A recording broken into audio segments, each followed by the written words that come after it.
pembinaan DBI. Jadi kami ucapkan selamat datang kepada Pak Pendeta Daud dan Ibu Ripka serta keluarga. Kami percaya hari ini kita akan, ketika nanti pulang, kita merasakan hal-hal yang baru. Keluarga kita semakin diberkati oleh Tuhan. Baik, sebelum kita memulai seminar hari ini, alangkah baiknya kita serahkan kepada Tuhan Yesus. Kita memuji Tuhan. Kepada Kak Nova kami persilakan untuk memimpin kita dalam pujian dan penyembahan. Shalom semuanya. Shalom. Baik, kita akan mulai dengan berdoa memuji menyembah Tuhan. Haleluya. Kuasa-Mu terlebih besar Tuhan. Terima kasih Bapa di sorga. Pagi hari ini Tuhan, kami umat-Mu khususnya buat keluarga-keluarga muda berkumpul di tempat ini Tuhan, ingin merendahkan hati kami, ingin belajar Tuhan bersama-sama. Haleluya, haleluya, haleluya. Hanya Kau Tuhan, hanya Kau Tuhan penolongku yang selalu setia, yang selalu setia bersamaku.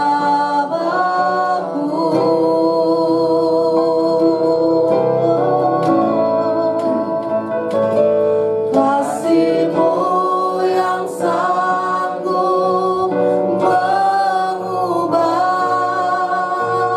kehidupanku. Sungguh ku berserah, sungguh ku percaya. Mari kita semua bangkit berdiri, katakan sama-sama, kuasa-Mu, kuasa-Mu terlebih besar. Tuhanku terlebih besar, tak pernah terlambat. Janji-Mu ya Tuhan menolong hidupku. Kuasa-Mu, kuasa-Mu terlebih besar. Katakan Tuhanku terlebih besar.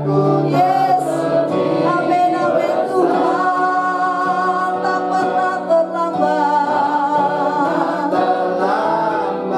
Janji-Mu ya Tuhan pulihkan hidupku. Dari awal naikkan pujian bersama-sama sebagai doa kita. Hanya Kau Tuhan, hanya Kau Tuhan menolongku, yang selalu setia, yang selalu setia bersamaku. Dan kasih-Mu Tuhan, kasih-Mu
Bapa di dalam nama Tuhan Yesus, kami bersyukur Tuhan terus memelihara, menjaga kami lewat istirahat tidur semalam, dan pagi hari ini Tuhan bangunkan untuk kami bersama-sama mengikuti pembinaan dan seminar keluarga. Biarlah Tuhan memberkati kami semua, kuasai tempat ini, dan biarlah Roh Kudus tetap ada dan bekerja buat kami semua, agar kami mengerti apa kebenaran firman-Mu ketika kami sedang menjalani rumah tangga yang ada pada saat ini. Terpujilah nama-Mu, ampuni kami, kuduskan kami, biar kami semua dilayakkan dan diperkenankan oleh Tuhan untuk bersama-sama memuliakan Engkau, mencari kebenaran-Mu, mencari wajah Tuhan melalui acara pada pagi hari ini. Di dalam nama Tuhan Yesus kami sudah berdoa, sambil mengucap syukur, sama-sama kita katakan amin.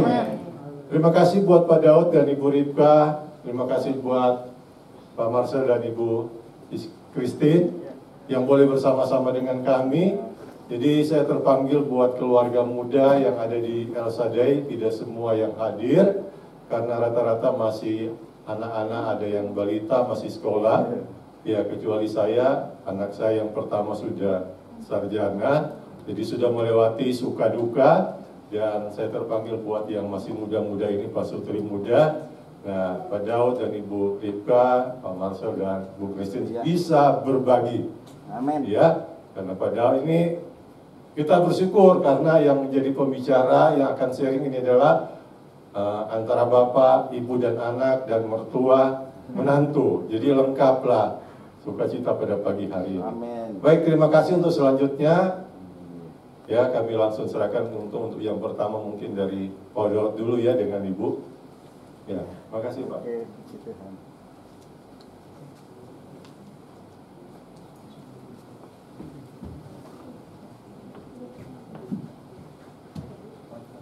Puji Tuhan. Shalom semuanya. Luar biasa, Tuhan kita sungguh dahsyat dan ajaib. Haleluya. Santai saja ya kita ya. Kita tahu bahwa Tuhan sudah tetapkan setiap kita, dan kita percaya setiap segala sesuatu yang kita alami adalah semuanya sudah diatur oleh Tuhan. Bukan takdir ya. Bukan takdir. Nah, Tuhan memberikan pilihan buat setiap kita, kebebasan untuk memilih. Tetapi Tuhan tahu segalanya pilihan kita, dan Tuhan selalu memberikan yang terbaik buat setiap kita. Dan terkasih, puji Tuhan, ya hari ini saya ucapkan terima kasih buat Pak Gembala dan juga seluruh staf di tempat ini, memberikan kepercayaan pada saya bersama keluarga. Kebetulan anak saya yang pertama, sama mantu saya yang pertama, yang kedua, ketiga nggak bisa, kebetulan ada yang harus dikerjakan. Sebenarnya rindu juga kalau semuanya bisa berkumpul di tempat ini, ya kita bisa melayani bersama-sama.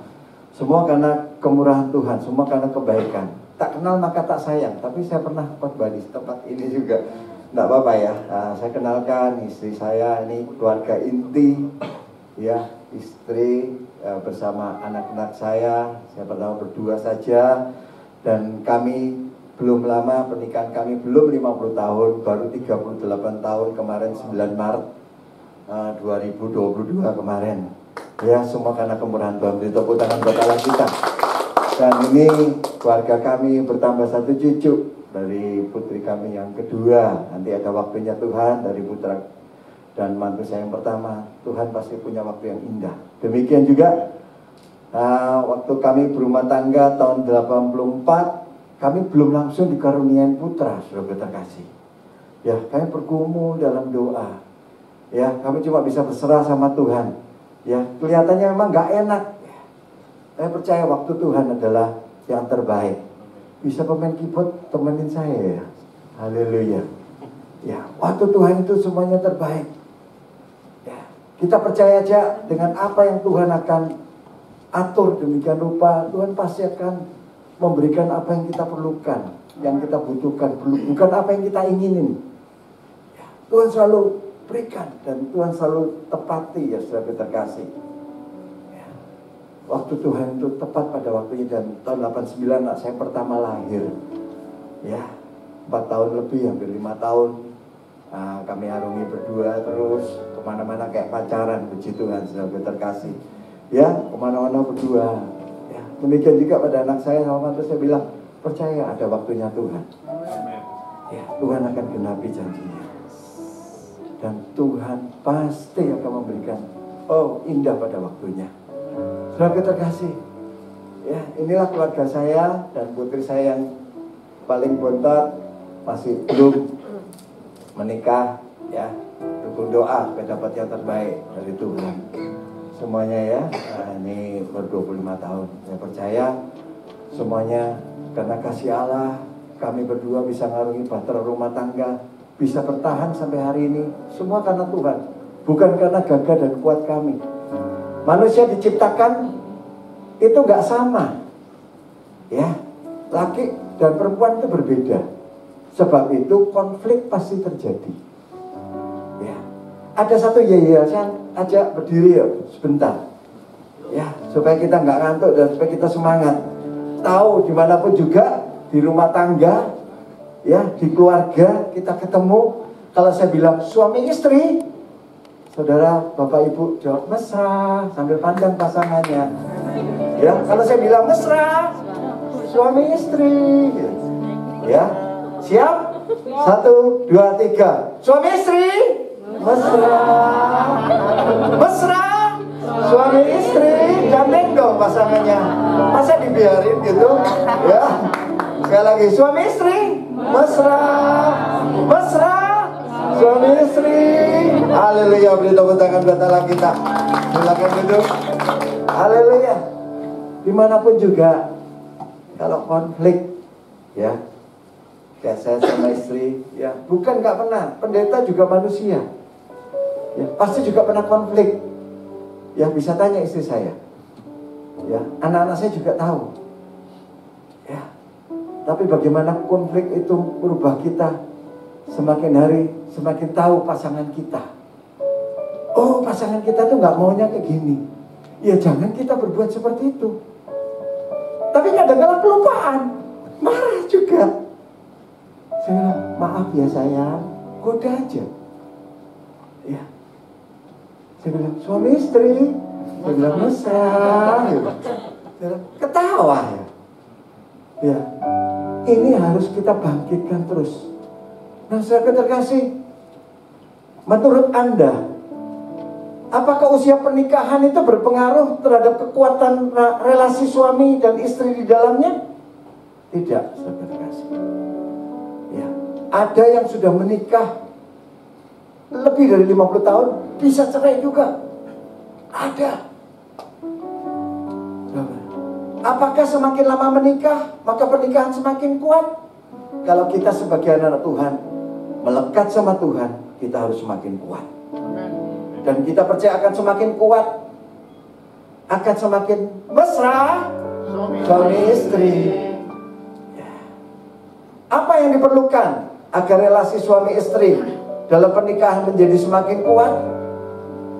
Firman Tuhan berkata di dalam Kejadian 1 ayat 26 sampai 27, berfirmanlah Allah, baiklah kita menjadikan manusia menurut gambar dan rupa kita,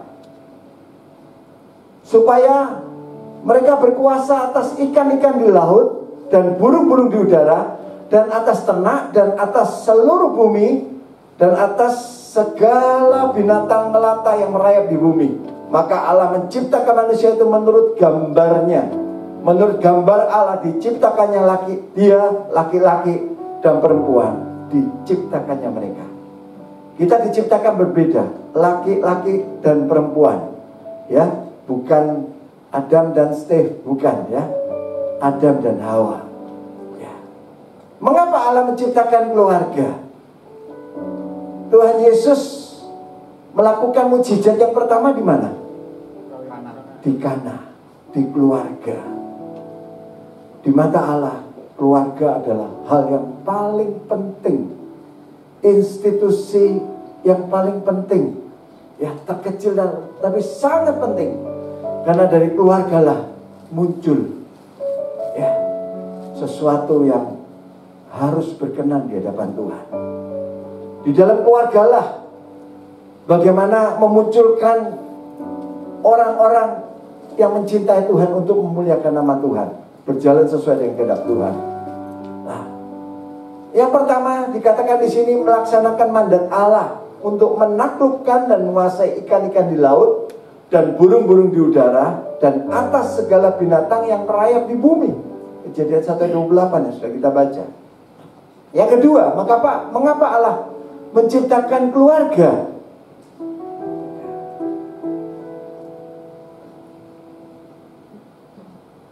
Untuk mengusahakan dan memelihara alam semesta ini, saudara terkasih. Tuhan sudah siapkan siap kita. Manusia diciptakan itu paling akhir, semuanya disiapkan. Sebab itu jangan pernah kita khawatir, jangan pernah kita bimbang, jangan pernah kita ragu. Ya.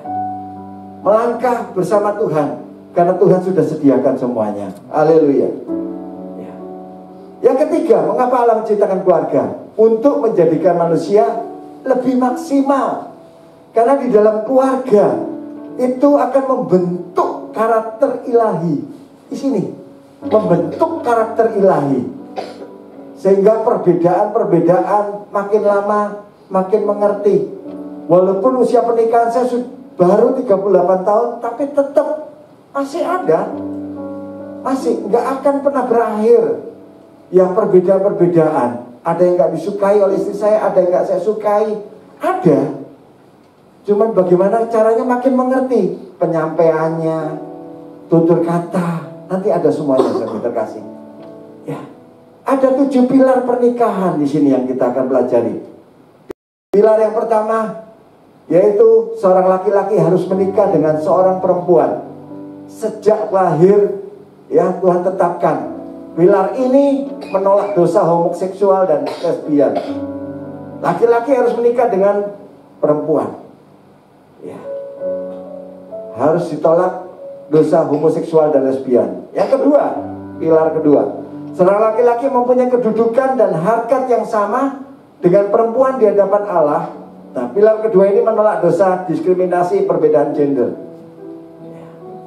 Punya kedudukan yang sama. Yang ketiga, seorang laki-laki hanya boleh bersatu dengan istrinya. Ya. Pilar ketiga ini menolak segala bentuk dosa perzinahan. Yang keempat, pernikahan itu seumur hidup yang tidak dapat dibatalkan oleh pihak manapun. Nah, pilar keempat ini menolak dosa perceraian dengan dalih apapun. Kita sebagai anak-anak Tuhan tidak ada kata istilah cerai. Apapun masalahnya, tidak ada kata istilah cerai. Kita bisa mengampunin. Jika istri bersalah, kita mengampunin. Jika suami bersalah, kita harus mengampunin. Seperti Yesus sudah mengampuni setiap kita. Pilar yang kelima, harus sama-sama mengasihi Tuhan Yesus. Pilar kelima ini menolak pernikahan yang berbeda agama. Terang nggak mungkin bersatu dengan gelap. Ya. Jika saudara bawa lampu yang terang, kalau saudara masuk ke ruangan gelap, pasti ruangan itu akan terang. Nggak mungkin ada separuh gelap, separuh terang, nggak mungkin. Pasti semuanya juga terang. Dan terang pasti menang. Karena Tuhan Yesus. Karena terang itu adalah Tuhan Yesus. Pilar yang keenam, saudara kita kasih. Seorang laki-laki harus hanya diperbolehkan menikah dengan seorang perempuan. Demikian juga sebaliknya. Pilar keenam ini menolak dosa poligami dan dosa poliandri. Jadi 1 kali menikah untuk seumur hidup. Sebab itu, ya, tapi kalian sudah menikah semuanya, kita menikah dulu kan pilihan kita. Jadi kita tidak bisa menyesali pernikahan kita. Ya. Tidak boleh kita katakan menyesal aku menikah sama kamu. Tolak kata-kata itu. Ya. Jadi sekali menikah udah untuk seumur hidup. Itu pilihan kita. Ya. Kalau misalnya ternyata ada hal-hal yang tidak berkenan di hati kita itu keluar dan tahu semuanya, ya risiko ditanggung sendiri. Harus diupayakan, harus bertahan. Saya teringat kakak saya yang pertama. Ya, ini sebagai contoh saja. Menikah. Dan luar biasa saya melihat dengan mata kepala sendiri. Waktu itu saya masih SD. Ya, bagaimana kejamnya ya kakak ipar terhadap kakak kandung saya. Tapi di situ ada sesuatu yang dahsyat. Ya, kakak saya sungguh-sungguh cuma berlutut di hadapan Tuhan, minta suaminya diubahkan. Diubahkan bukan cuma di doa, diubahkan bukan cuma di mulut saja, tapi dengan tindakan apa? Setiap dimarahin, senyum. Setiap dipukul, senyum. Gimana nggak gila itu? Ya, kakak ipar saya bingung. Ini diomelin, dimaki, ditampar, senyum. Akhirnya dia jadi hamba Tuhan. Beri tepuk tangan pada kita. Ini kesaksian. Ya, doa istri yang sungguh-sungguh tahan, kuat, miliki iman sungguh. Ya, tidak boleh cerai. Tuhan pasti akan ubahkan. Tuhan pasti akan pulihkan keluarganya. Dan itu pasti terjadi, ada waktu Tuhan yang terbaik. Waktu Tuhan pasti yang terbaik. Walau kadang tak mudah dimengerti, lewati cobaan,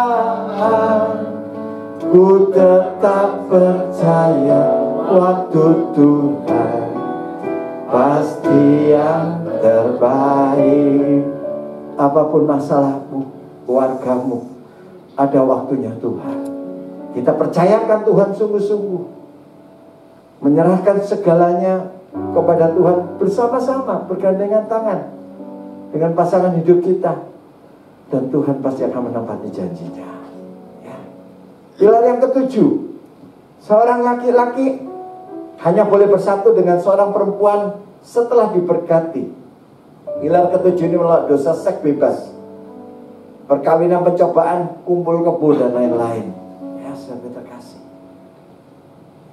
Saudara terkasih, mungkin saya akan tanya sedikit. Ya, apakah sudah pernah ikut bimbingan pranikah sebelum menikah? Semua sudah ya. Ya, nanti kalau ada yang belum mau lebih lengkap lagi, lebih nancep lagi, kita BPD Banten akan adakan BPN kembali. Jadi bukan untuk pejabat, tapi untuk aktivis semuanya. Untuk jemaat, pasangan-pasangan juga boleh belajar. Ya, supaya kita sendiri bisa melayani kepada keluarga-keluarga yang ngalamin perpecahan, konflik. Ya, nanti saudara bisa ikut.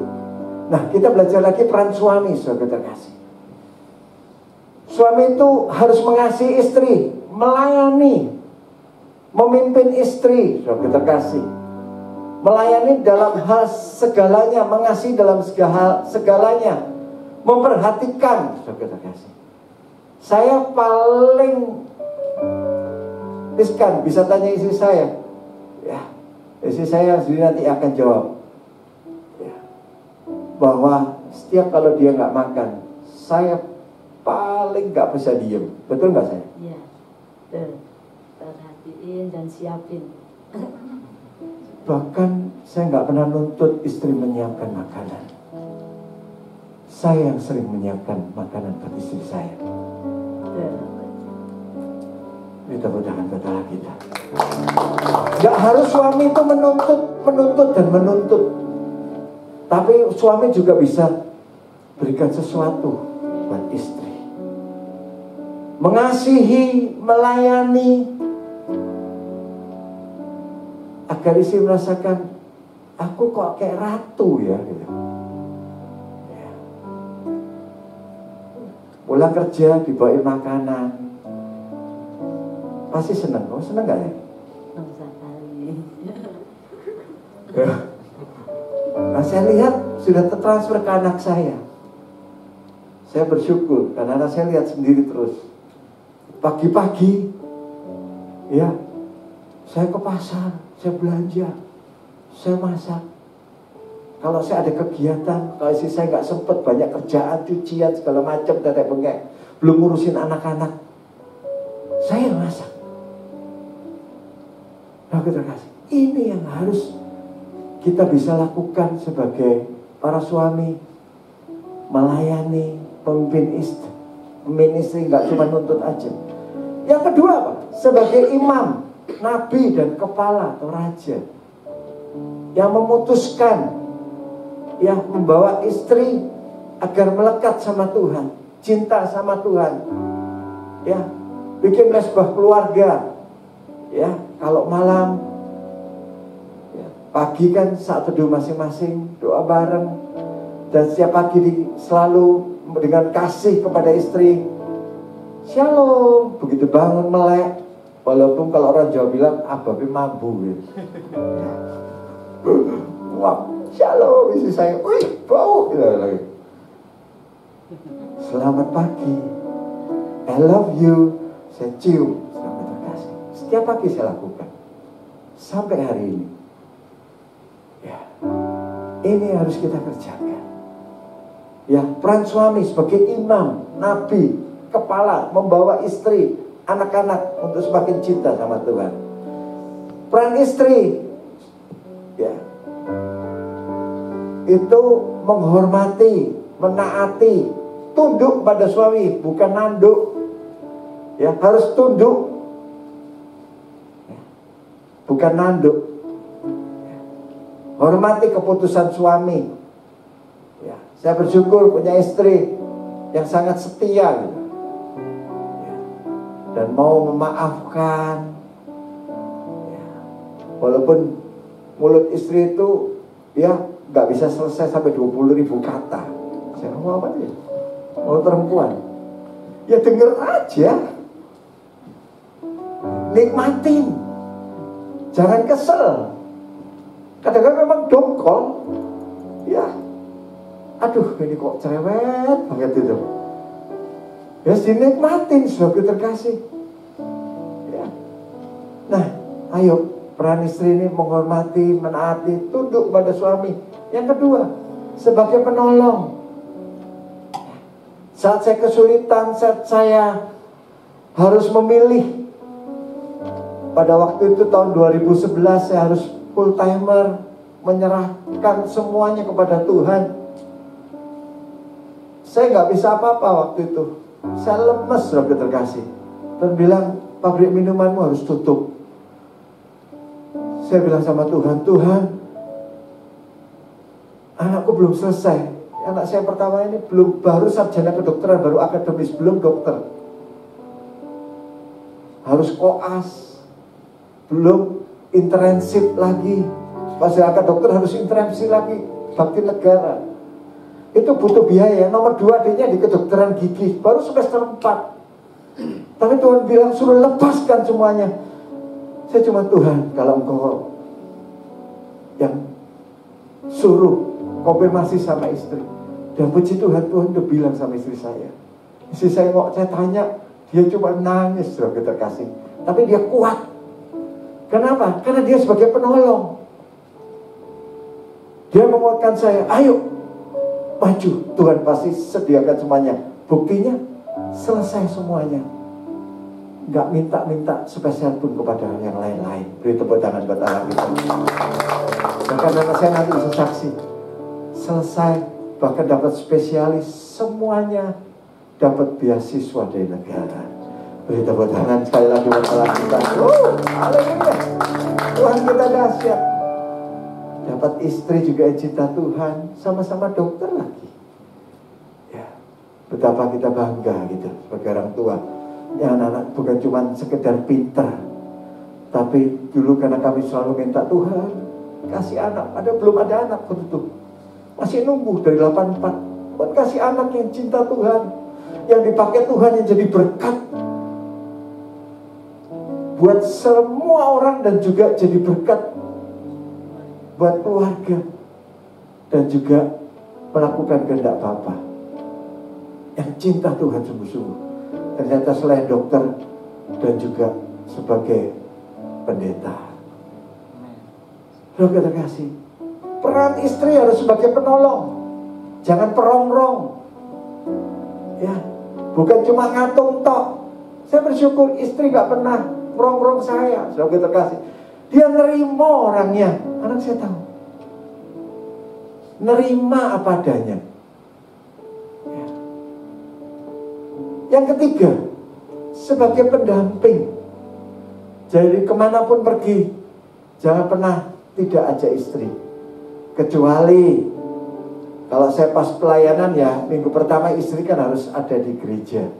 Mau nggak mau jaga gawang. Saya kalau jam 10 ada pelayanan ya, saya mau nggak mau sendiri. Tapi saya nggak sendiri, saya bersama Yesus. Ya. Itu kenapa? Kalau sore pasti ikut. Ya, pasti ikut. Kalau keluar kota, ya, pelayan di luar kota, ikut. Ya, dan anak saya sebagai wakil saya di gereja yang bisa handle. Saya bilang, papi mami mau pergi ya? Boleh ya, pelayanan di Jogja. Ya tinggal. Nah makanya sebab itu saudara terkasih, kalau saya ke Israel, ya berapa kali, udah 2 kali, 3 kali, kecuali yang pertama saya sendiri, karena harus ikut, khusus gembala saja, istri gak boleh diajak, karena kebetulan dibiayain semuanya. Nah, oleh seorang hamba Tuhan yang hanya gembala, gak boleh ajak istri. Tapi dari situ kemudian saya ajak istri sampai 2 kali. Dan nanti bulan ini akan 2 kali, September dan November, harus istri diajak. Saya bilang kalau istri gak ikut, saya gak mau berangkat. Nah, ya. Jadi istri itu sebagai pendamping kita, kemanapun kita pergi. Ya, ada kita ya, ada istri, sebagai terkasih. Yang keempat, sebagai penopang. Ya. Penopang itu apa? Yang bisa memberikan kekuatan buat kita. Ya, melalui doa. Saya percaya kekuatan doa istri saya lah yang saya bisa mampu bertahan. Ya, sebagai hamba Tuhan yang semakin berkenan sama Tuhan. Yang kelima, sebagai penghibur suami. Di saat suami kadang-kala mengalami sakit, saya divonis dokter gagal ginjal. Ya, saya terbaring di rumah sakit. Waktu itu masa belum lahir anak saya pertama, tahun 86, bengkak semuanya. Ya. Tapi yang menghibur saya siapa? Ada istri saya yang selalu mendampingi saya, 24 jam gak pulang, mendampingi saya di rumah sakit Cikini, saudara terkasih, sampai saya pulang, saudara terkasih. Ya, kenapa? Istri saya menghibur saya, dan dari doanya saya juga merasa sungguh kuat, sungguh terhibur. Karena dia doa, kirain saya dikira saya tidur, saya gak dengar. Tapi saya dengar dia berdoa, Tuhan, jangan biarkan aku jadi janda. Saya ketawa, saudara terkasih dalam hati. Ya, berikan kekuatan, menghibur saya, saudara terkasih. Ya, akhirnya saya ada di tempat ini semua karena kemurahan Tuhan. Haleluya. Oleh karena kemurahan Tuhan, ku ada sampai hari ini. Oleh karena kebaikan Tuhan, janji-Mu terjadi bagiku. Suami istri mesra. Ada yang lupa kayaknya. Haleluya. Suami istri mesra. Haleluya.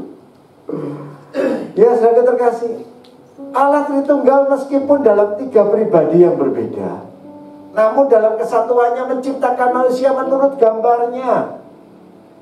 Kesatuan dan keunikan itu menunjukkan aspek relasional dari 3 pribadi, saudara terkasih. Dahsyat, saudara terkasih. Ya, relasi yang demikian merupakan dasar dalam memahami relasi atau hubungan dalam pernikahan. Kita berbeda, laki-laki perempuan berbeda. Ya, di dalam pernikahan juga berbeda. Tetapi bagaimana kita bisa menyatukan perbedaan ini? Sepatu saudara kanan dan kiri berbeda, nggak mungkin sama-sama kiri, saudara terkasih. Pakainya nggak enak. Tetapi tergantung yang pakai siapa. Sebab itu keluarga tergantung Tuhan yang ada di dalam keluargamu, yang memerintah hidup kita. maka kita sebagai sepatunya Tuhan kanan dan kiri yang berbeda akan beriringan berjalan dipakai oleh Tuhan untuk masuk dalam kerajaan surga. Amin. Nah, di dalam pernikahan pria dan wanita menikah dan menjadi satu. Namun demikian, mereka tetap merupakan pribadi yang berbeda dan tetap mempertahankan kekhasannya masing-masing. Ada khasan yang masing-masing ada. Saya sebagai orang Surabaya ada. Istri saya sebagai orang Solo ada memiliki ciri khas lebih terkasih. Ya, lembut perasaannya. Ya, wanita Solo. Kalau saya mah, wah, udah pokoknya gerak cepat aja, dadek, langsung aja. Ya, puji Tuhan, lama-lama istri bisa ngikutin saya. Oh tahu, gaya saya cepat gitu. Ya, bisa ngikutin.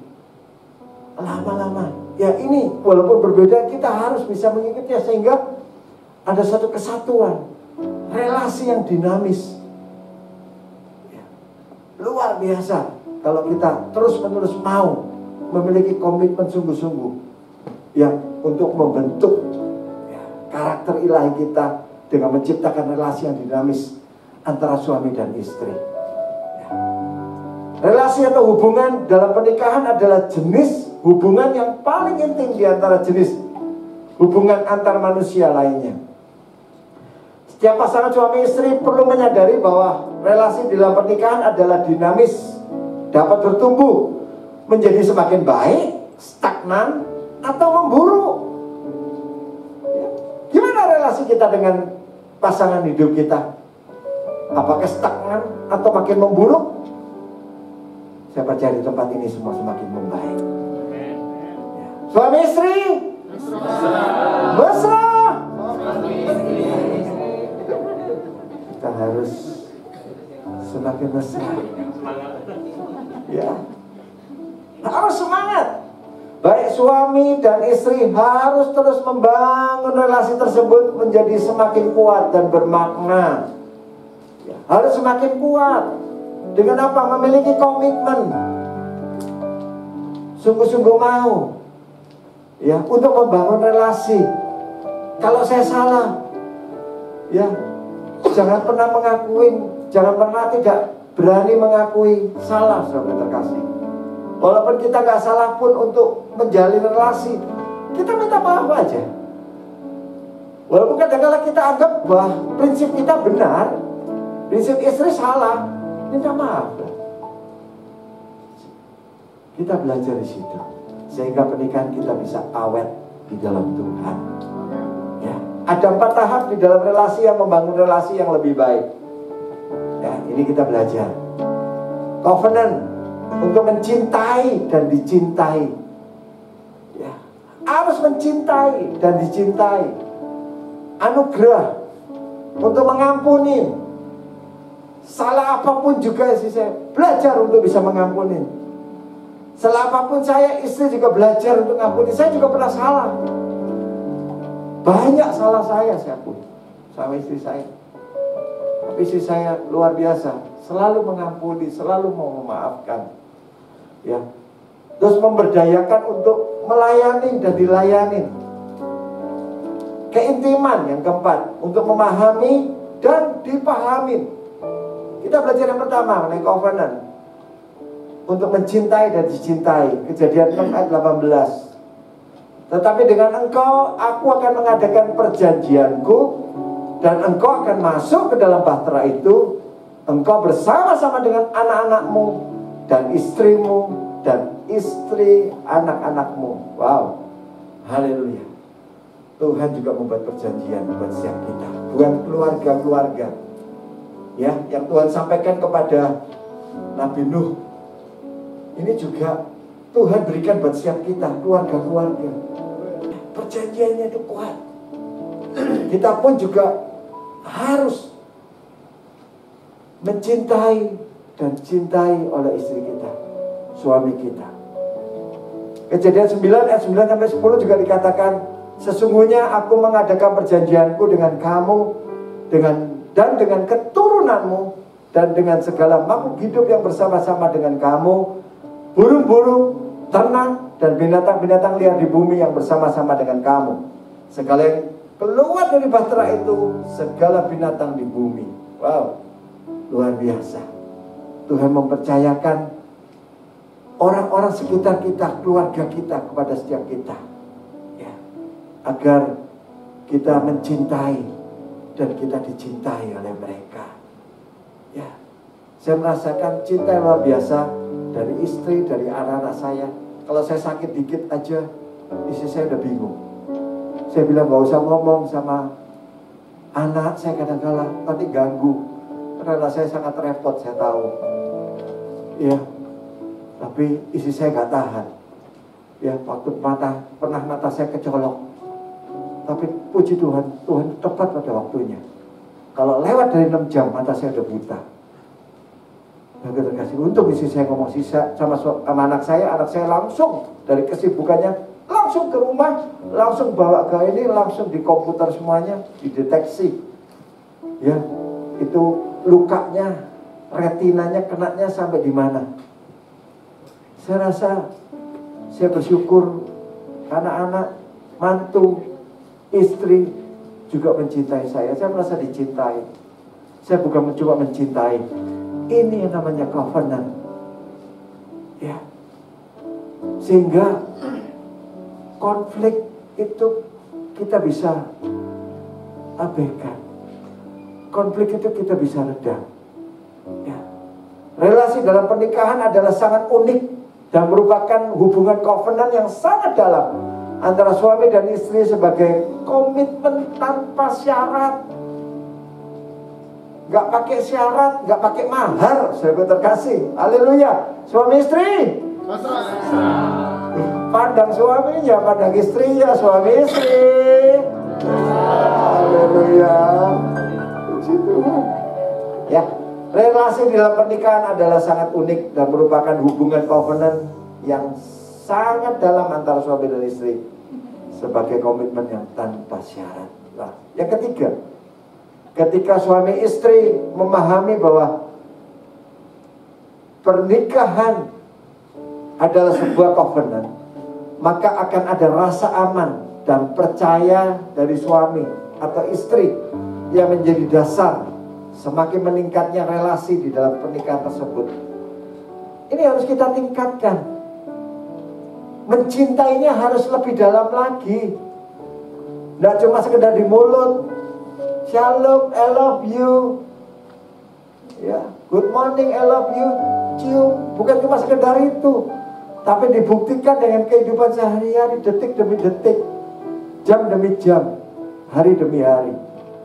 Ya. Ketika suami istri memahami pernikahan adalah sebuah covenant, maka akan ada rasa aman dan percaya dari suami, dari istri. Saya percaya, apalagi waktu saya masih dunia sekuler, saya sebagai National Sales Manager, saya harus kemana-mana, saya harus ke Medan, saya harus ke Manado, ya. Tapi tetap saya upayakan kalau saya ke Sumatera, kayak anak saya tahu, ya, saya bikin perjalanan keliling ke distributor itu pakai mobil. Saya sengaja nggak mau pakai sopir, saya setir sendiri. Saya ajak keluarga, saudara terkasih. Kalau di bulan Juni kan libur sekolah, 1 bulan itu keliling. Kadang-kadang nggak keburu, nggak selesai, telepon guru, minta tolong izin 1 minggu, saudara terkasih. Ya. Sehingga ada ciptakan relasi yang kuat dengan istri, dengan anak-anak. Di dalam perjalanan banyak hal yang kami bisa ciptakan, ya, dalam soal hal, ya, mohon maaf ya, dalam soal hal kentut saja, wow, itu udah bisa bagi luar biasa. Apalagi kalau dari Palembang habis makan pempek itu, wah, pempek kapal selam, ya, saya terkasih, ya, bercanda dalam mobil itu meningkatkan relasi. Mencintai, dicintai, sahabat terkasih. Ya, harus mau terima kayak begitu, nggak enak, sahabat terkasih. Apalagi saya, saudara terkasih. Ya. Tapi nanti dibahas oleh dokter ya. Kayak soal buang angin apa, justru malah sebetulnya baik, saudara terkasih. Sehat semuanya. Haleluya, ya. Itu menjadi dasar meningkatnya relasi di dalam pernikahan tersebut. Covenant dalam pernikahan itu memiliki dua aspek. Aspek vertikal kepada Tuhan, Amsal 2 ayat 17, yang meninggalkan teman hidup masa mudanya dan melupakan perjanjian Allahnya. Ya. Ini berbahaya, sahabat terkasih. Ya. Kalau melupakan perjanjian Allah, itu berbahaya. Sebab itu, janganlah kita lupa dengan Tuhan. Ajak, bawa hadirat Tuhan di dalam keluarga kita, di dalam perjanjian ya.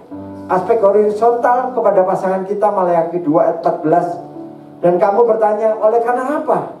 Oleh sebab Tuhan telah menjadi saksi antara engkau dan istri masa mudamu, yang kepadanya engkau telah tidak setia, padahal dialah teman sekutumu dan istri seperjanjianmu. Kita nggak bisa dipisahkan dari istri kita, karena sudah ditetapkan Tuhan. Apalagi sudah lakukan pemberkatan ya oleh Bapak Gembala, ya itu merupakan meterai kuat, ya nggak bisa dipisahkan. Ya. Ingat, marriage is covenant, not a contract. Ya, bukan kontrak, saudara terkasih, yang bisa selesai kontraknya, tapi pernikahan adalah sebuah perjanjian. Ya, miliki komitmen perjanjian. Yang kedua, anugerah untuk mengampuni dan diampuni.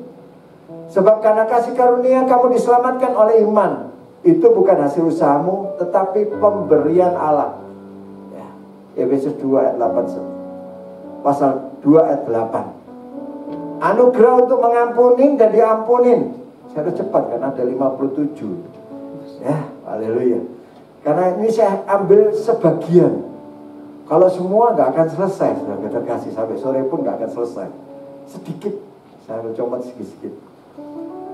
Ya, anugerah untuk mengampuni dan diampuni. Anugerah adalah berkat dan pemberian Allah yang kita terima, meski sebenarnya kita tidak pantas untuk menerimanya. Kita beroleh anugerah, kita beroleh sesuatu yang Tuhan berikan yang luar biasa secara gratis, saudara terkasih. Ya, saya pun juga menerima anugerah tempat ibadah juga gratis, saudara terkasih. Ya, nggak keluar dana untuk beli ruko, tapi Tuhan bisa kasih melalui orang-orang yang Tuhan sudah tetapkan. Ya. Nah, pernikahan dirancang Tuhan untuk dijalani dengan suasana yang penuh dengan anugerah. Kita bisa berkeluarga ini semuanya karena anugerah Tuhan, kemurahan Tuhan. Anugerah di dalam pernikahan berarti bahwa seseorang menginginkan yang terbaik bagi pasangannya. Bahkan meskipun pasangan tersebut tidak pantas untuk mendapatkannya. Walaupun sepertinya pasangan kita enggak layak.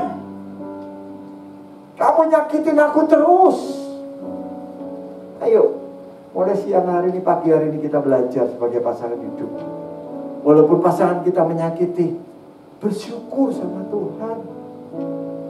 Itu anugerah dari Tuhan. Saya bersyukur istri saya banyak ngomong, cerewet, karena membentuk saya sabar, jadi sabar. Dan banyak Tuhan bisa berbicara loh melalui istri, melalui anak. Ya, jangan cuma kita tok yang mau ngomong, tapi kita mau terima apa yang pasangan hidup kita bicara.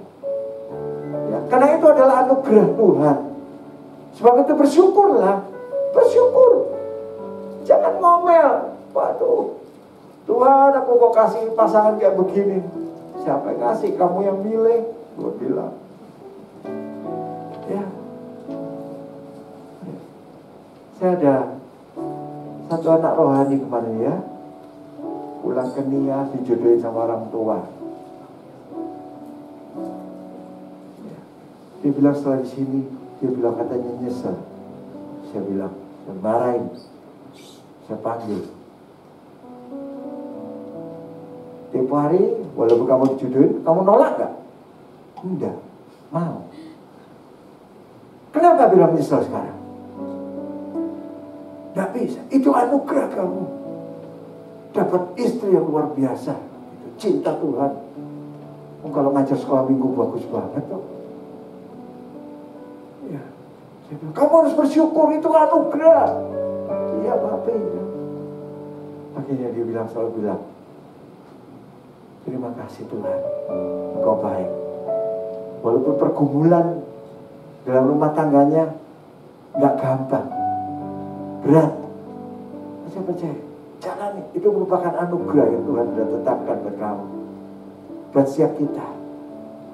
Yang ketiga, suami istri dipanggil untuk membangkitkan rasa aman bagi pasangan mereka dengan cara mengasihi mereka sedemikian rupa untuk membuat mereka semakin menyadari dan percaya betapa mereka sangat dicintai. Saya percaya istri saya sangat mencintai saya. Saya tahu kalau saya sakit gimana dia layani saya. Saya tahu kalau saya pergi lama dikit, dia selalu telepon saya. Ya, karena sangat sayang sama saya. Ya. Yang C, ya, memberdayakan untuk melayani dan dilayanin. Seperti Tuhan Yesus katakan di dalam Yohanes 11:10, aku datang supaya mereka mempunyai hidup dan mempunyainya dalam segala kelimpahan. Tuhan datang hanya untuk melayani dan agar kita memiliki kelimpahan yang luar biasa. Dengan memberdayakan untuk melayani dan dilayanin di dalam dunia yang sudah jatuh di dalam dosa ini, kekuatan digunakan sebagai alat untuk menguasai, mempengaruhi orang lain. Orang yang menggunakan kekuatan justru mencoba untuk mengurangi daripada meningkatkan kekuatan orang-orang yang mereka coba pengaruhi. Kekuatan cenderung digunakan untuk memastikan bahwa mereka memiliki posisi yang lebih kuat. Ini berbahaya. Ya. Jangan, kita harus bagi agar orang lain juga lebih kuat. Saya sangat bangga, ya, anak-anak, ya, anak kandung, anak rohani harus jauh lebih baik dari papi. Ya, waktu kami ini mau bisa Belanda, istri saya juga, Tuhan, dia berdoa, anak saya bisa jadi dokter, bisa jadi dokter. Benar-benar mengalami mujizat. Ya, saya terkasih.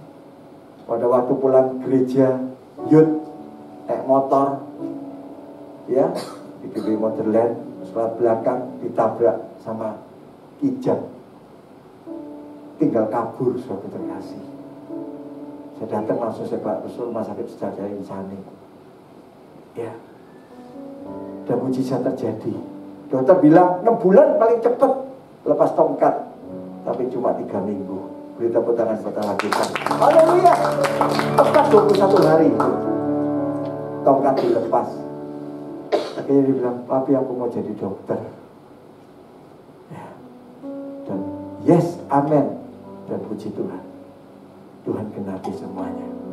Ayo, saudara terkasih, kita memberikan kekuatan buat orang-orang untuk mencintai dan dicintai, agar keluarga kita semakin hari semakin dipakai Tuhan, semakin naik. Jangan stuck, jangan berhenti, apalagi makin memburuk, tapi harus semakin meningkat. Ya, suami istri mesra, suami istri. Kita harus berdayakan, melayani dan dilayani.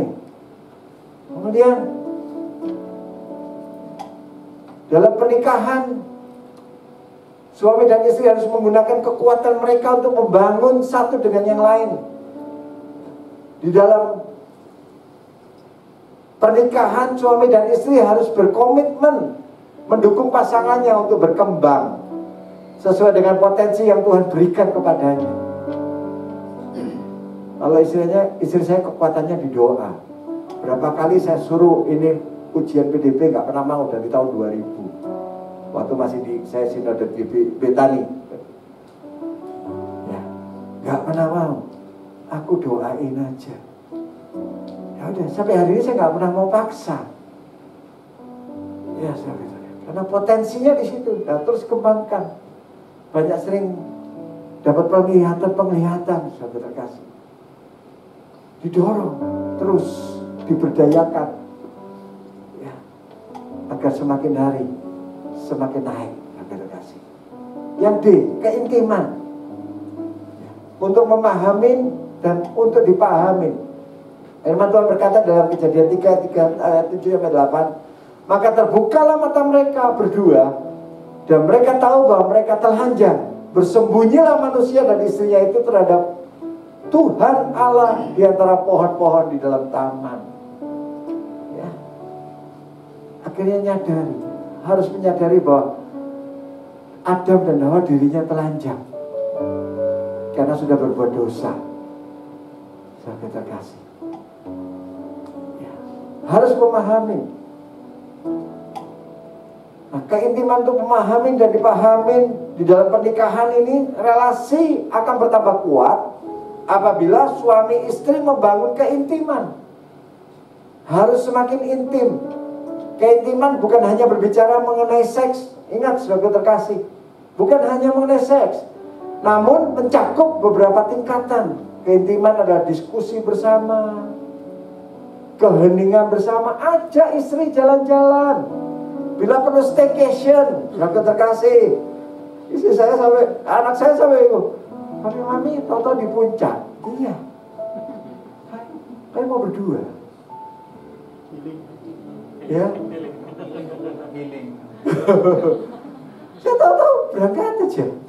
Ayo ya, kita jalan yuk. Terus tahu-tahu juga nonton, ya, fotoin, fotonya. Ada lagi, tak kirim ke anak-anak. Ajak nonton istri, suami. Harus semakin berdua, bukan cuma mengenai seks, intim dalam makan apa, sukanya istri apa. Saya sukanya makan rawon, ya. Ayo sekali makan rawon. Ajak, sehingga itu makin memahami dan makin dipahami. Ya, diskusi bersama, keheningan bersama, pengalaman hidup bersama, pencobaan, kehancuran hati bersama. Ya, waktu saya menyerahkan hidup total, bukannya nggak ada masalah. Wow, masalah itu numpuk, sampai terkasih. Rumah udah mau diambil bank, tinggal 7 hari. Ya, tapi memahami, dipahami, bersama-sama bergandengan tangan berdoa. Nggak mau minta tolong sama siapa-siapa, sama Tuhan aja. Cuma nyembah Tuhan, nangis sama Tuhan. Ini membangun relasi. Ya, hancur hati bersama-sama di bawah kaki Tuhan. Ini membangun relasi. Doanya kuat. 7 hari sebelum harus dikosongkan rumah itu. Ya, Tuhan kirim anak Tuhan. Berapa om mau dijual? Sekian M. Dibayar, nggak nawar ya. Nggak nawar. Ayo, Senin, hari Sabtu itu datang. Senin ya om ya, ini tak transfer dulu buat DP. Semua Tuhan. Kalau ada kesatuan hati, keintiman, kerukunan, Mazmur 133, berkat-berkat dicurahkan. Doa kita dijawab. Yang mau katakan amin, beri tepuk tangan buat Allah kita. Suami istri, mesra, mesra, suami istri. Kalau semakin mesra, semakin intim, percayalah mujizat banyak terjadi dalam keluarga kita. Kita cuma bisa nangis saja sama Tuhan. Nangis sama bersyukur, bukan sedih. Bersyukur. Waktu ruko gereja mau disita, bang, suruh keluar, kita mau diusir. Ini bukan milik lagi, milik Pak Budi, bukan. Ini milik bang ini. Kami langsung bergandengan tangan. Tuhan, Kau tahu apa yang kami perlukan, bukan kami inginin. Coba saya nangis di bawah. Setelah itu, besoknya dapat jawaban yang dahsyat. Saya bukan mengandalkan manusia, dan bukan kebetulan, semua Tuhan yang tata. Lah kok pinjem banknya ke bank yang punya sahabat deket saya, pemain teman saya waktu masih SD SMP. Saya telepon dia, langsung dia telepon direksinya. Dan sejak hari itu Tuhan tetapkan tempat itu untuk GBI mereka Service Dark City. Beri tepuk tangan buat Allah kita. Ya. Suami istri itu membagikan dan membuka diri atas hal tersebut kepada pasangannya. Ya, harus terbuka. Keterbukaan adalah awal pemulihan. Ya, mereka bersedia untuk mengetahui pasangannya dan bersedia untuk diketahui oleh pasangannya. Ya, jangan sembunyi-sembunyi di dalam pernikahan intim, yang intim. Nggak ada sesuatu yang dirahasiakan atau ditutupin. Suami dan istri berkomunikasi dengan perasaan bebas dan terbuka satu sama lain, dan mereka nggak takut untuk berbagi dan intim satu dengan yang lain. Harus dibangun. Kalau nggak dibangun pasti banyak konflik. Kalau saudara, ya bapak ibu membangun relasi dengan pasangan hidupmu, percayalah, kau semakin intim. Nggak gampang konflik, ya nggak gampang konflik. Enak saudara kasih jalan hidup ini berumah tangga. Amsal 25 ayat 11 sini katakan, perkataan yang diucapkan tepat pada waktunya adalah seperti buah apel emas di pinggan perak. Wow. Jadi kita harus ucapkan yang baik pada pasangan kita. Jangan yang jelek, itu sama aja kutuk loh sahabat terkasih. Ya, kamu makin cantik. Ya, kamu makin sayang. Ingat satu hal ini, untuk menghancurkan pernikahan hanya dibutuhkan salah satu pihak. Tetapi untuk membangun pernikahan yang kokoh diperlukan usaha dua pihak seumur hidup. Harus ada usaha sehingga pernikahan yang kokoh itu akan terjadi. Gak ada kata istilah cerai. Ya, tolak perkataan itu dari keluarga kita bersama pasangan kita. Kita harus saling melayanin. Ya. Jangan cuma nuntut aja untuk dilayani, tidak bisa. Kita harus melayanin. Seperti Yesus dalam Markus 10 ayat 45, karena anak manusia juga datang bukan untuk dilayani, melainkan untuk melayani. Dan untuk memberikan nyawanya menjadi tebusan bagi banyak orang. Yesus aja terus melayani dan melayani. Gak pernah Yesus minta dilayani. Siapa terkasih? Ayo ikuti teladan Yesus. Kita melayani. Kita harus ikuti teladan Yesus. Maka percayalah, rumah tangga akan bebas dari konflik. Nanti kasih gambar, ya, dapur di depan rumah kita, cekcok, dicoret darah, bebas konflik. Shalom di dalam rumah kita. Ya, pentingnya prinsip layanin. Ya. Di dalam keluarga yang fungsional akan bertumbuh suatu kesadaran bahwa melayani orang lain merupakan salah satu panggilan hidup yang paling tinggi. Wow. Prinsip melayani harus dibawa ke dalam pernikahan, bukan cuma di gereja, ya, bukan cuma di pekerjaan kita, tapi dalam rumah tangga kita harus bisa melayani. Kalau udah waktunya makan, saya selalu tanya, yang mau makan apa? Ayo makanlah. Kadang-kadang sampai istri saya ini saya rayu-rayu makan, saudara terkasih. Kan istri saya ini kuat banget puasa, saudara terkasih. Sampai kalau saya udah ceritain ke anak, saya diomelin sama anak. Nggak boleh, harus makan. Kalau sampai sore saya nggak ngomong soal makan, dia nggak akan bakalan makan, saudara terkasih. Kuat. Dan saya nggak bisa seperti itu. Kita mau melayani. Waktunya jam makan, yuk makan apa? beliin ya. Suka nggak ini? Suka nggak itu? Kadang bosan. Suka nggak ini? Nggak mau. Waduh, kalau nggak mau, hati saya sedih gitu loh kalau nggak mau makan. Mau makan. Bapak tak bikinin, tak gorengin telur. Ya. Tak gorengin ayam, tak gorengin tahu. Sampai saya begitu. Ini prinsip layani seperti ini harus kita kerjakan di kita. Ya. Tidak pernikahan harus kita terus lakukan. Yang kedua, misteri Paskah kita harus ingat selalu. Itu harus kita bawa di dalam rumah tangga kita, keluarga kita. Misteri Paskah pernikahan ini sebuah proses mati dan bangkit kembali yang berlangsung terus menerus di dalam kehidupan pasangan suami istri. Ya. Dalam pasangan kita itu harus kita bangkitkan.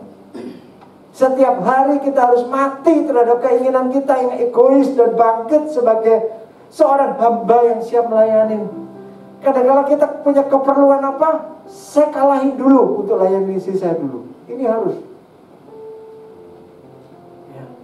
Misteri Paskah ini harus ada di dalam keluarga kita. Percayalah, konflik itu semakin kecil. Tetap ada, dari tetap ada. Kadang-kadang saya tahun ini 61, tahun pas bayaran tahun 61, tahun ini 61. Saya kadang-kadang naruh apa, habis makan saya lupa ngukuti beresin kembali ke tempat asal. Diomelin sama istri saya. Kebiasaan tuh ya. Habis pakai gak pernah taruh sama tempatnya. Ya maafkan saya, wis tua. Iya ya. Udah tua. Faktor U. Lupa. Langsung cepat-cepat langsung cepat beresin. Gitu kalau udah diingatkan seperti itu. Jadi tetap aja ada. Karena diomelin ya. Selalu pasti ada. Gak mungkin enggak. Nah Tuhan mengajarkan agar kita melayani sesama tanpa memandang apakah ia layak atau tidak.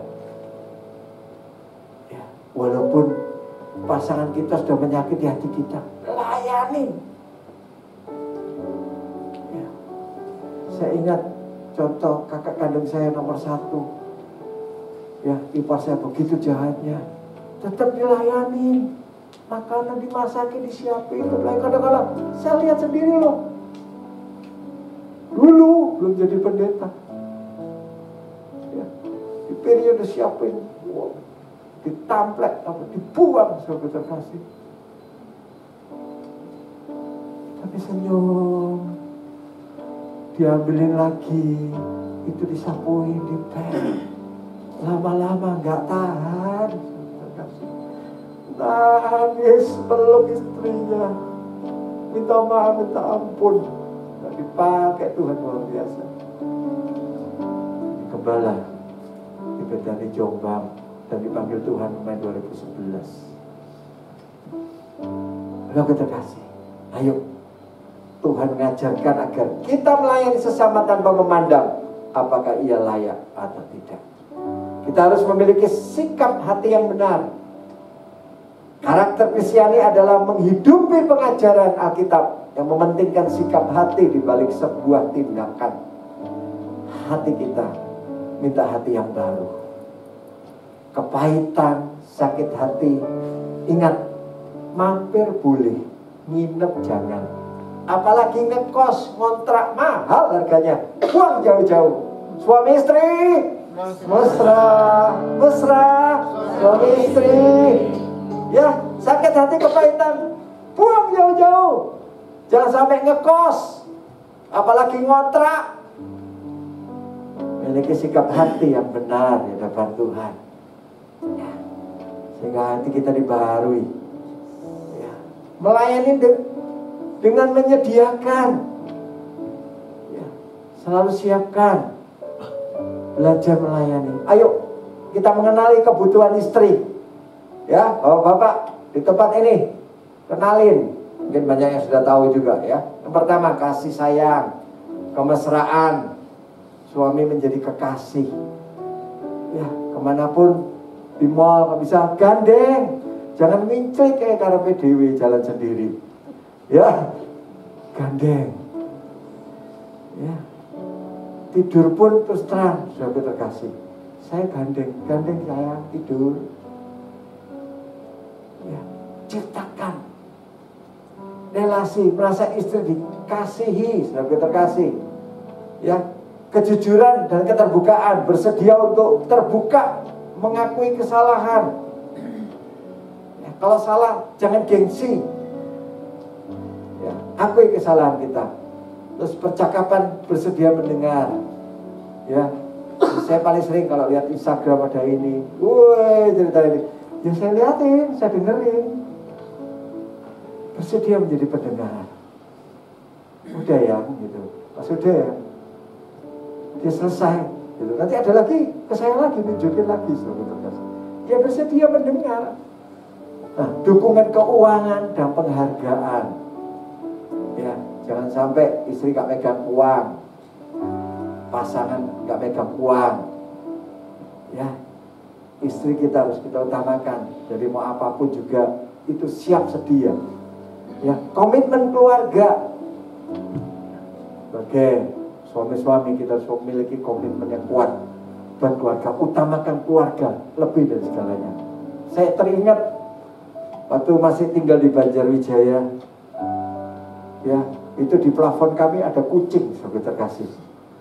Dan karena plafonnya internet, bukan triplek, masih zaman dulu, internetnya sudah lapuk kali ya.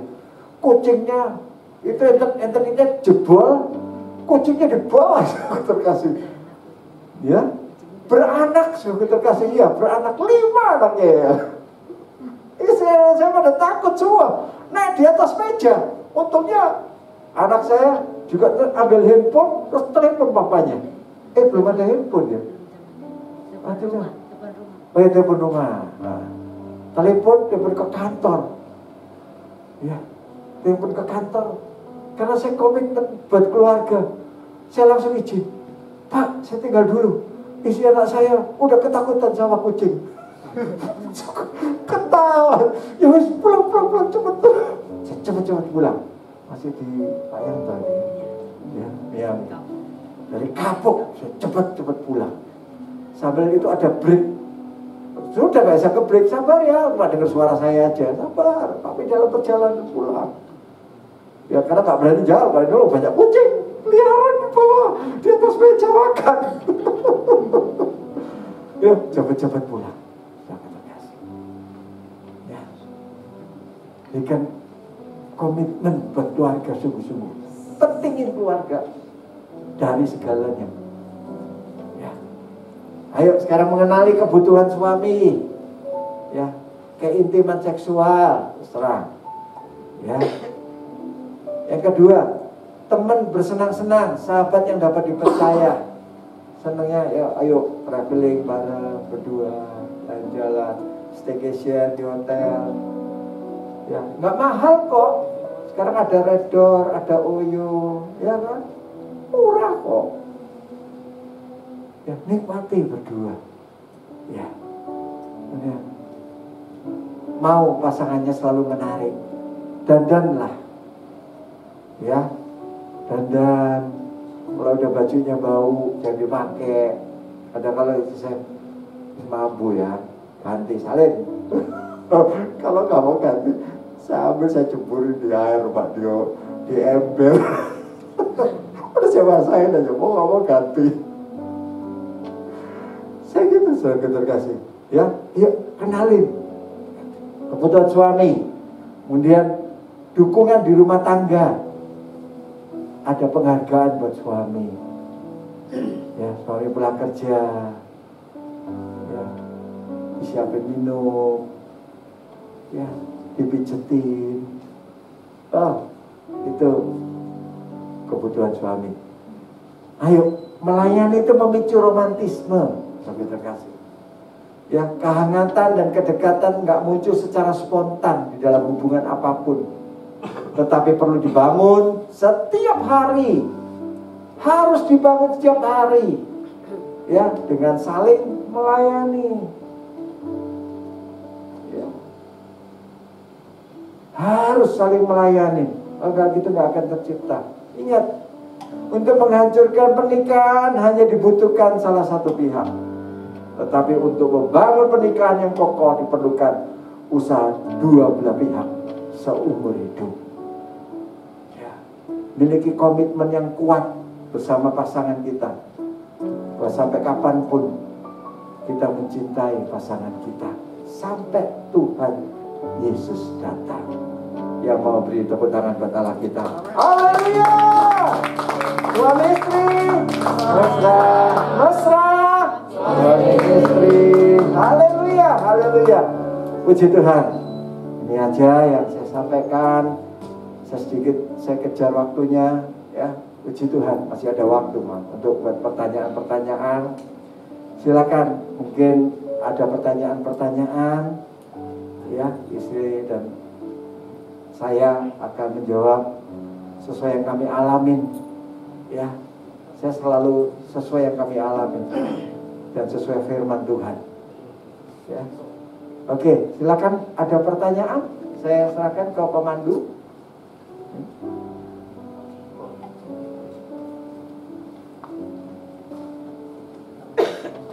Oleh karena kemurahan Tuhan ku ada sampai hari ini. Oleh karena kebaikan Tuhan, janji-Mu terjadi bagiku. Haleluya. Silakan. Ada pertanyaan?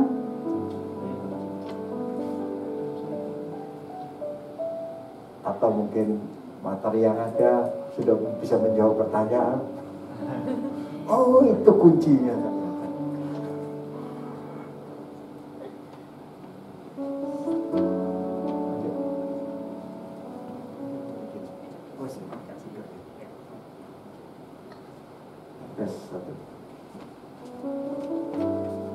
Puji Tuhan, ada yang mau bertanya Bapak Ibu? Siapa yang diberkati hari ini? Haleluya, saya rasa yang nggak datang menyesal nih kayaknya. Ada yang mau bertanya?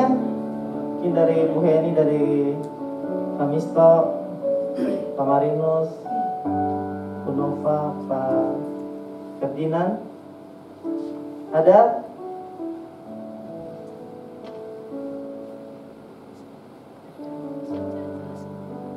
Berarti cukup jelas semuanya ya? Berarti luar biasa tadi bawa pembukaannya nih. Ini enak ini berarti saya.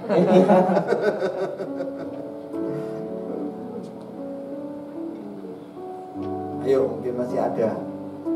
Masih ada? Undang-undang nih sama saya. Gimana caranya?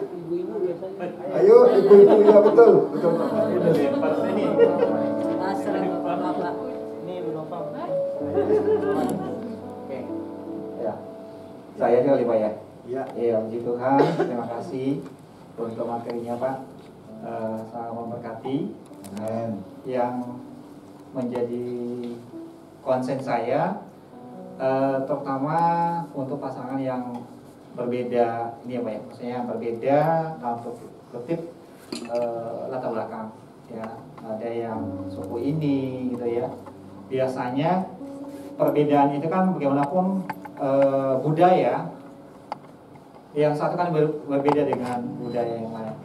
Nah, tadi kan secara umum dari pemaparan itu kan standar dari kebenaran firman Tuhan.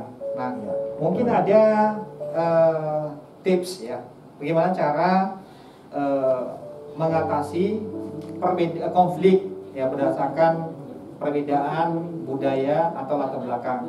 Ya karena kadang-kadang kan ya contohnya ya kalau saya dari Nias itu laki-laki itu kan di sini kan tadi ya laki-laki sama perempuan sama ya di hadapan Tuhan ya mempunyai. Nah kalau di daerah saya itu laki-laki itu kalau budaya walaupun saya sekarang udah di sini gitu ya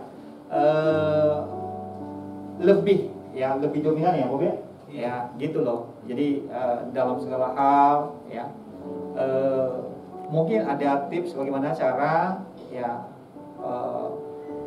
mengatasi konflik ya di dalam perbedaan latar belakang. Itu saja sih Pak. Terima kasih. Ya, terima kasih. Langsung jawab.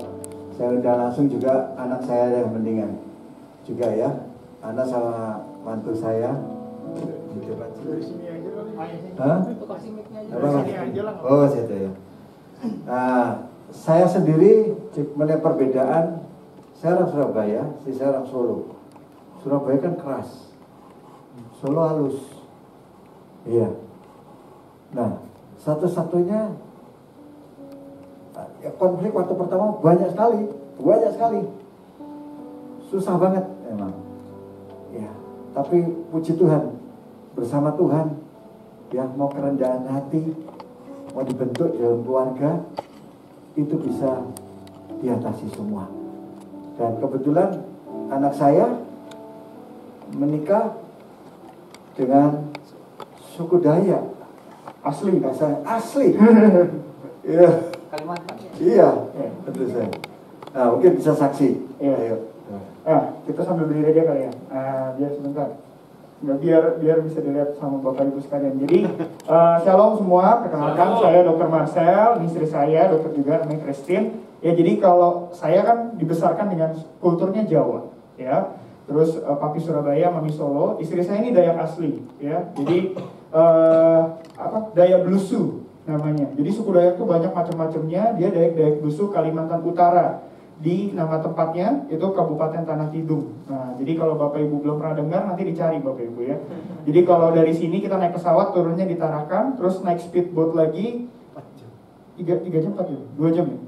Ya 2 jam lah. Kalau agak rame boatnya biasanya agak lebih pelan atau cuacanya nggak bagus agak lebih pelan 2-3 jam. Nah tentunya bedanya cukup terasa gitu. Saya orang Jawa, dia orang Dayak gitu ya. Selain dari bahasa dan sebagainya, saat kita menikah, saya yakin Bapak Ibu juga tahu bahwa kita bukan cuma menikah berdua, tapi 2 keluarga besar, gitu ya. Itu kerasa banget.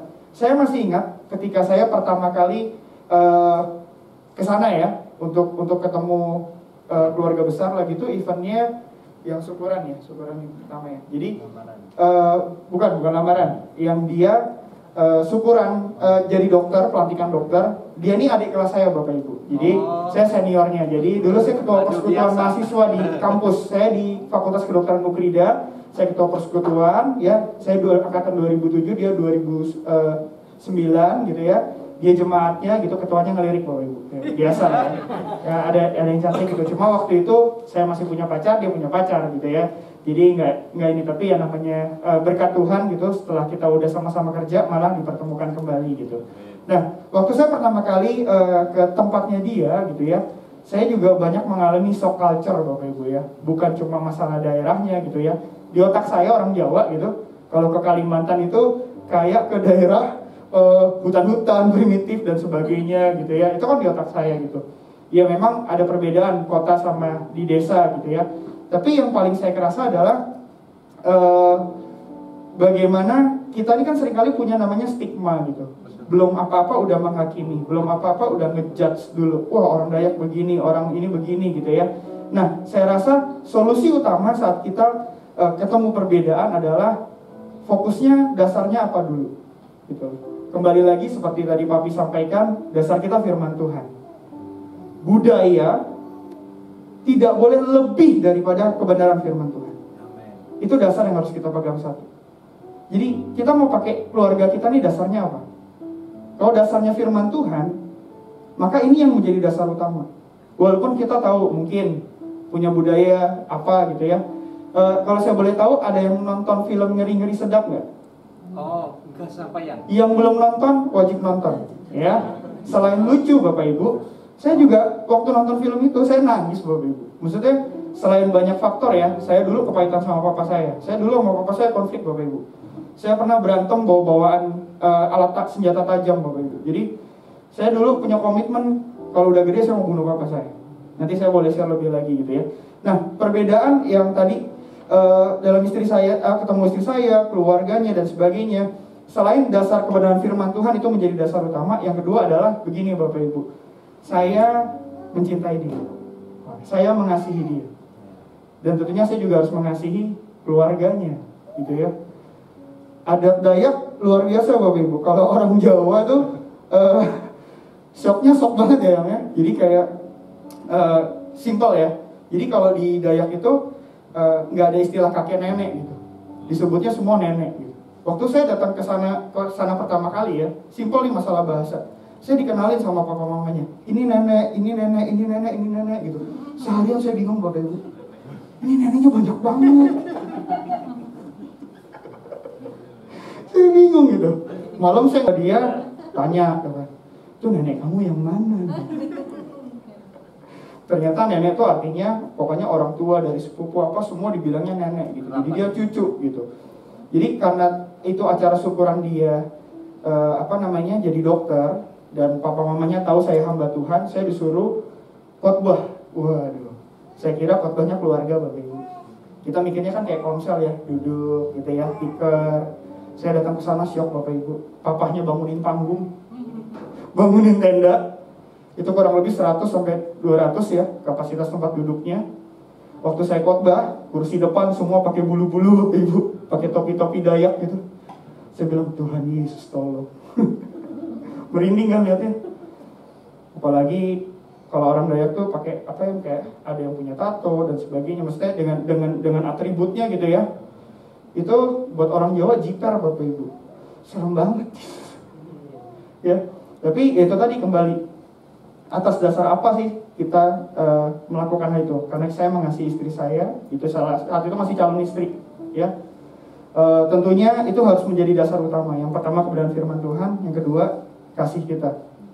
Tentunya kasih kita dari mana ya? Dari Tuhan Yesus juga, gitu ya. Kalau Tuhan terima kita apa adanya, kita juga harus bisa menerima apa adanya gitu ya. Bahkan sampai hari ini ya makin kesini kan kadang kita ketemu konfliknya itu bukan cuma sama istri gitu, tapi sama papa mamanya dia, mertua saya gitu, papa mama mertua gitu. Tentunya juga banyak perbedaan-perbedaan, tapi kembali lagi gitu, yang kita mesti pegang apa? Dasarnya satu firman Tuhan.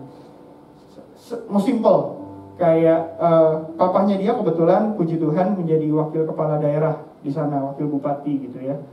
Orangnya sibuk, banyak job sering datang ke Jakarta karena dipanggil Mendagri lah, segala macam lah urusan gitu. Cuma papa saya ini, papa mertua ini punya satu spesial gitu. Orangnya itu suka dadakan gitu. Apapun itu dia tidak suka yang terencana gitu. Maksudnya lebih orangnya spontan gitu ya. Sedangkan saya itu orangnya harus terencana gitu. Makanya kadang saya suka bilang sama dia, aduh sebenarnya aku sebel banget nih. Saya suka ngomong sama dia. Tapi kembali lagi, ini papa saya mengasihi dia juga. Yang saya tahu kayak sama papa mertua tuh, ya sedikit background dari cerita dari istri saya, papa mertua saya tuh orangnya agak kaku gitu. Bahasa kasih tuh kurang. Tapi buat saya tinggal di keluarga Jawa yang bahasa kasihnya tuh kental gitu. Jadi waktu papa mertua saya sering kali datang ke sini, saya tuh nggak kamu-kamu, saya pegang, saya peluk. Dia tuh kalau meluk kayak berusaha melepas gitu ya. Tapi saya lakukan terus gitu ya. Artinya apa? Kembali lagi tadi dasarnya firman Tuhan, yang kedua dasar kasih. Gitu. Makin kesini, kalau namanya secara manusiawi tadi bilang jengkel, sakit hati, lewat boleh Bapak Ibu. Tapi jangan ngekos gitu. Jadi setiap saya mungkin, aduh kadang agak sebel gitu. Tapi ini papaku gitu. Aku harus mengasihi dia. Bahkan kayak kemarin, lucu ya Bapak Ibu, tiba-tiba papa bilang mau medical check up. Waduh, saya tanya, mau kapan Pak medical check up? Besok. Waduh, papa kira saya yang punya rumah sakit. Ada yang pernah medical check up di rumah sakit? Bookingnya minimal 3 hari Bapak Ibu, karena harus dipersiapin dulu. Saya pusing Bapak Ibu. Untung punya teman-teman yang kerja di top manajemen rumah sakit. Saya call, saya telepon. Dia bilang, langsung hubungin ini Sal. Bisa Bapak Ibu, besok pagi datang bayar general check up, selesai seharian. Hal-hal kayak gitu saya percaya dasarnya apa? Firman Tuhan, kasih. Mungkin itu, kalau saya mungkin tambahin. Gak ada, Tuhan Yesus memberkati.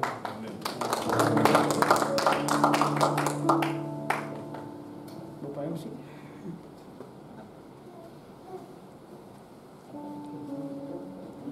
Ya, dasar paling penting ya.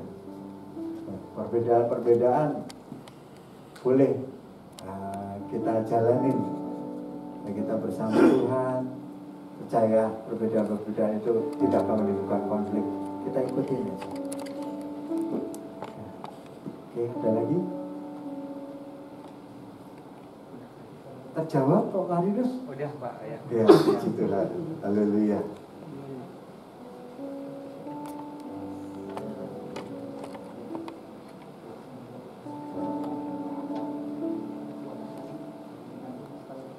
Masih ada Bapak Ibu yang mau bertanya?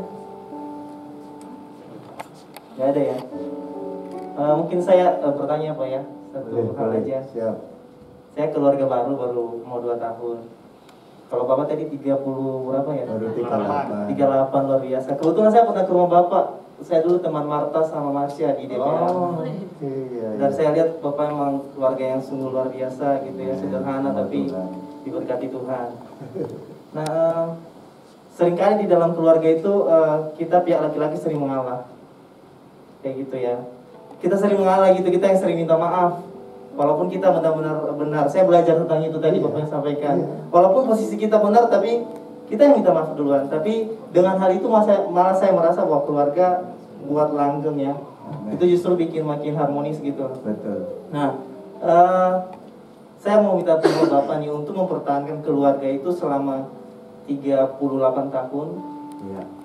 Pernah mengalami masalah hal apa sih Pak yang besar gitu loh, dan Bapak bisa sebagai kepala keluarga bisa menyelesaikannya dengan baik kayak gitu.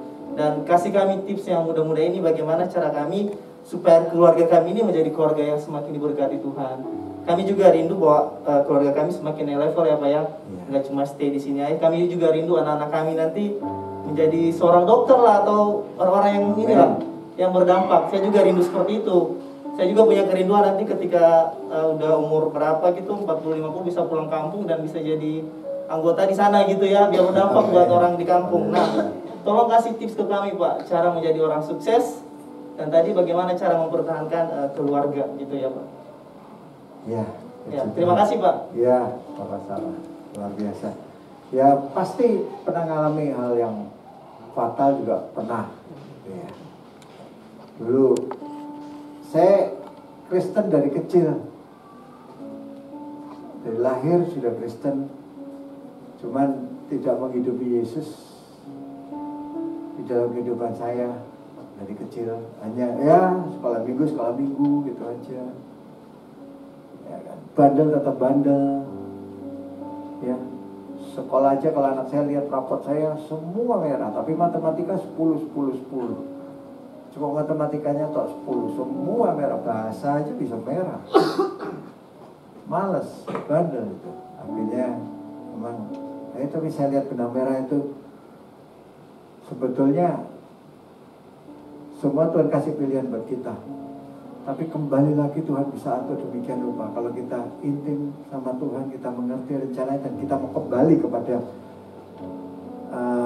jalannya Tuhan, realnya Tuhan, maka kita lihat Tuhan itu luar biasa ya. Yang dulu kita sudah pernah salah, udah ngaco realnya, tapi Tuhan bisa benerin, bisa tata lagi. Kok dahsyat banget, nggak masuk akal. Dulu saya sudah nggak naik. Ternyata Tuhan izin, bukan sebenarnya Tuhan nggak izinkan. Ternyata ketemu dengan orang-orang yang benar-benar ini. Ternyata benang merah. Oh, sekarang baru lihat. Dulu itu Tuhan itu luar biasa, Tuhan bisa ubahkan seperti itu. Ternyata angkatan saya yang terakhir itu sampai sekarang jadi orang-orang besar yang bisa mendukung pekerjaan Tuhan yang saya lakukan. Saya cuma bilang terima kasih Tuhan, dan itu baik. Ya. Dan hal yang bisa terus untuk kita bisa jaga cuma satu ya, jaga hati kita, yaitu tadi melayani dan jangan pernah gengsi untuk minta maaf walaupun kita sebetulnya nggak salah. Ya, kita merasa benar untuk membangun relasi, menciptakan relasi. Ya kita goda-goda lah pasangan hidup kita. Ya, jangan terus suasana nggak enak. Kadang-kadang saya yang tegang, istri saya goda saya, bikin saya ketawa. Itu yang harus diciptakan. Ya, kemarin kamu ngomong apa ya? Saya ketawa ngakak. maklum faktor U ini. Baru kemarin sore saya ngakak gak karuan. Saya ngomong plus, tapi ada sesuatu ini saya bisa ketawanya, tapi nggak berhenti saya. Ya, kok bisa aja ya, ya ada kesalahan fatal ya. Ini mungkin isi saya sharing ya. Ya. Intinya kalau bagi kami yang menjalani rumah tangga 38 tahun sampai bisa tadi yang Andi tanyakan kok bisa berjalan dengan baik. Ya intinya kami sebagai seorang istri memang selalu ada konflik ya, tapi di situ pengertian.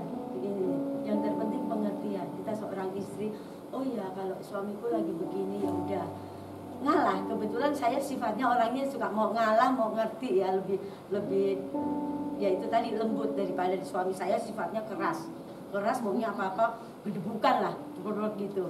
Saya kalau ditata orangnya gitu. Jadi kalau kadang-kadang saya cuma sering ngingatin aja, kamu udah kalau maunya begitu ya udah silakan jalan, jangan itu. Kadang-kadang dia suka diem, oh iya gini, oh iya benar kamu juga, ya udah yuk sama-sama gitu. Jadi intinya seorang istri kita harus mengerti dulu itu, oh suami maunya ya begini ini, dan sabar sama itu ya.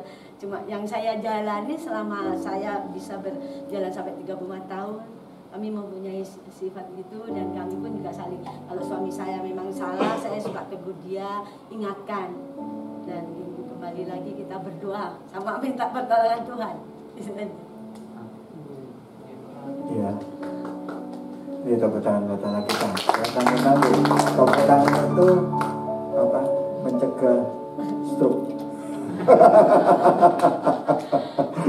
Haleluya. Ya, semua karena Tuhan.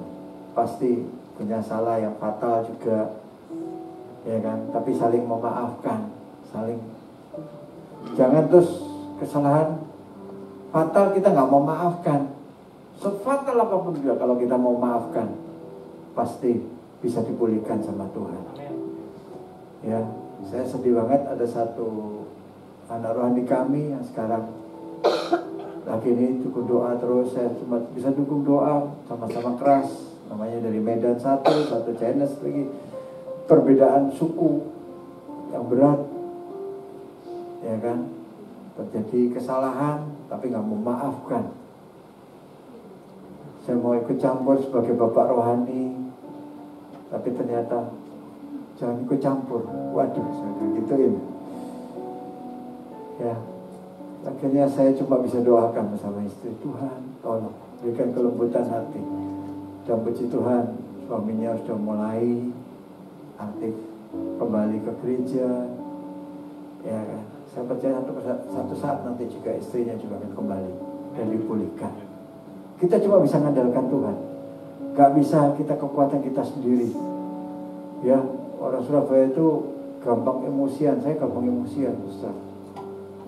Ya, saya cepat, harus gerak cepat, tidak bisa pelan-pelan, tidak bisa. Ya, gerak cepat. Kalau udah mau ini harus, yuk kita lakukan cepat. Nah, kadang-kadang istri saya ingetin, terus saya diam lagi, duduk diam. Oh, ternyata benar bujuku nek ngomong ya. Benar istri saya kalau ya udah, saya ikutin istri saya. Kita mau koreksi diri kita, bukan kita selalu benar. Ya, kadang-kadang kalau kita jalani salah, nah itu terjadi fatal akibatnya akhirnya. Ya puji Tuhan, kami bisa bertahan sampai hari ini. Saya percaya sampai Tuhan datang. Ya, sampai Tuhan datang. Ya, dan bentar lagi Tuhan akan datang. Kita mau cari apa sih di dunia ini? Kita mau cari tujuan kita ke surga. Ya, kita jadi murid Kristus. Kita diangkat kasih tubuh kemuliaan. 1 Tesalonika 4 ayat 16-17. Ya, orang kudusnya yang meninggal lebih dulu, yang percaya Tuhan diberikan tubuh kemuliaan. Kemudian kita murid Yesus. Kisah Rasul 1 ayat 9. Hanya murid Yesus yang bisa melihat Yesus di angkasa, di awan-awan. Paling cuma itu, bawa keluarga. Dan ingat, suami pasangan kita nggak bisa dompleng kita. Kita pun juga nggak bisa dompleng kepada ini untuk masuk ke surga. Semua diri kita sendiri. Pilihannya di dalam setiap kita. Apakah kita mau dibentuk karakter kita seperti karakter Kristus, sehingga kita menjadi murid Kristus, yang saat nanti Tuhan Yesus datang, kita akan diberikan tubuh kemuliaan dan kita diangkat ke surga. Dan nanti kita akan kembali lagi bersama Yesus, bersama orang kudusnya, memerintah kerajaan 1000 tahun damai. Ini yang kita rindukan. Cuman itu tujuannya. Kalau mata rohani kita jauh cuma memandang seperti itu, percayalah, kita jadi orang yang gampang memaafkan, kita yang gampang mengampuni, kita gampang ringan tangan untuk melayani orang lain. Ya, saya tuh paling gampang ini, nggak bisa diem kalau ada orang susah, cepet-cepet tak tolong. Itu saya udah merupakan, udah mendarah daging. Ya, kalau orang yang susah kita cepet tolongin. Ya, ayo. Gereja Tuhan tempat ini saya percaya keluarga-keluarga muda semuanya akan bangkit, ya, akan bangkit mencintai Tuhan sungguh-sungguh dan dipakai Tuhan luar biasa untuk mendukung pelayanan pekerjaan Tuhan di tempat ini. Dan tempat ini akan penuh sesak, nggak akan cukup, nggak akan muat lagi. Pak Gembala nanti tambah lagi belakang samping. Haleluya, Tuhan memberkati. Ada lagi? Kalau enggak, saya serahkan kepada MC. Puji Tuhan. Masih ada lagi? Enggak ada ya. Berarti kita akan istirahat. Kita akan istirahat makan siang. Sekali lagi kami ucapkan terima kasih kepada Pak Daud dan Bu Rika. Semoga apa yang disampaikan menjadi berkat buat kami dalam keluarga kami. Dan kami selalu berdoa sehingga pelayanan Bapak dan Ibu semakin dahsyat ya, semakin menjadi berkat dimanapun berada. Sehat selalu Pak dan Ibu. Nah, puji Tuhan, kita mau makan siang. Sebelum kita makan siang, kita berdoa dulu.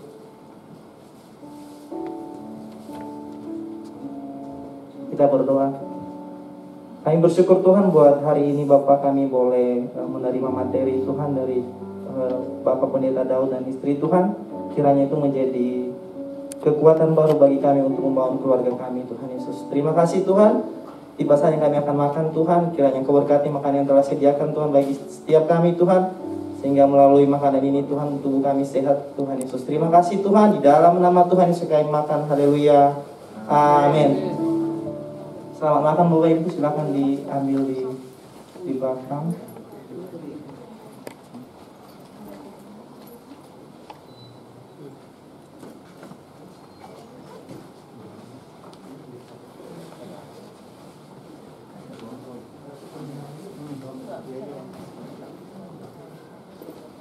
Bisa apa aja ya?